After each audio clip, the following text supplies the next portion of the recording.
Hello guys, ako nga pala si Mark J. Santos and ito na nga ang kwento. So meron nga akong binili sa Shopee which is, naniniwala ba kayo, wala akong ginastos kahit 5 doleng. As in, ito na nga siya, dumating na nga po siya. Ayan, kung makikita nyo manipis lang siya kasi ah hindi naman siya kamahalan ano, pero wala akong ginastos. 'Di ba? Pero yung plastic na 'to tapos yung binili ko pa mismo meron ng, laman 'tong plastic na 'to. I mean, totoo nga wala kang gagastusin. So nakakatuwa lang din. Kasi wala talaga akong ginastos and para 'to kay Onion sa alaga kong, or sa baby namin dito, yung, Shih Tzu naming baby, ayan. So kung nakita nyo, uso nga rin 'tong binili ko, yung newspaper na kinakain-kain, yung nilalaro ng aso. So nakita ko zero lang yung, price niya. Again guys, ginamitan ko ng voucher ng, Shopee, yung kulay green saka yung kulay orange para wala akong bayaran kahit piso and dumating na nga siya. Ang bilis pa niyang ma-ship, Ayan, so wait lang. Takpan natin yung information para makita niyong totoo. Ayan, meron siyang there. Meron talaga siyang, facelift. Hindi. Basta yun. So, buksan na natin. So, ito na. Buksan natin. Ito yung binili ko, guys. Oshi. Ayan.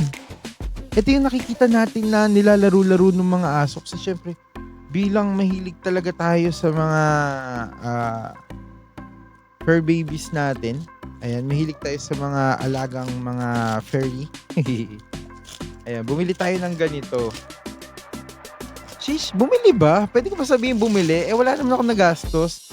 So, ito nga pala, yun yung nakikita ko sa usually sa mga may alagang aso. Ayan, ito yung kinangalot-ngalot ng mga aso. Pwede nilang gawing laruan.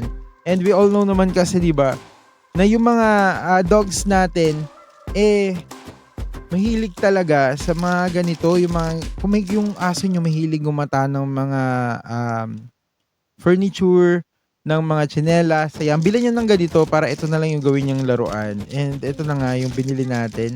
Actually, hindi naman mahilig manggata ng mga gamit si Onion or ng Stephen. Hinidilaan lang niya. Pero para sa akin kasi magiging healthy si Onion pagka ginamitan niya po na, or pagka pinalaro natin siya sa ganito. Kasi syempre, mas magiging active siya and more active ang aso, more healthy yung katawan niya. Parang nakakapag-exercise parang sa tao din. And to think na wala akong binayaran dito, grabe. Andito na sa kamay ko. Nakakatuwa lang. So Shopee, maraming salamat. And titignan ko kung meron link din dito. Yung itong binili ko na to. Pero I don't know kung pwede nyo siyang mabili ng wala kayong ginagastos. Parang gano'n. Kung pwede nyo siya maging free lang. I don't know. Pero kasi depende siguro kayo Shopee kung bibigyan kayo ng ng voucher. Pero 35 pesos lang naman to guys. Gamitan nyo na lang ng nila. Ng, ang tawag dito. Yung voucher nila na pang travel. Pang travel, hindi. Tapos ganito tanong nyo. So kayo natutuwa yung mga aso pag nilalaro nila. Kasi may naririnig silang kumakaluskos. Kumakalutkot. Ano yung kumakaluskos? Ayan. Ito yun guys. Pakita lang sa inyo. Yun lang. Nakakatuwa lang. So pag ginagawa nyo, kalutkutin nyo rin yung mga apps nyo dyan. Baka mamaya meron din kayong makita mga items na wala namang babayaran. Pero I think si Shopee na magbabayad dyan. So yun lang. Maraming salamat. Pasensya na sa itsura. Kakagising ko lang. Ang pangit ng itsura ko. Pero yun na nga. Maraming salamat. God bless. Ingat po kayo palagi. And see you again sa another vlog po natin. Bye-bye and thank you.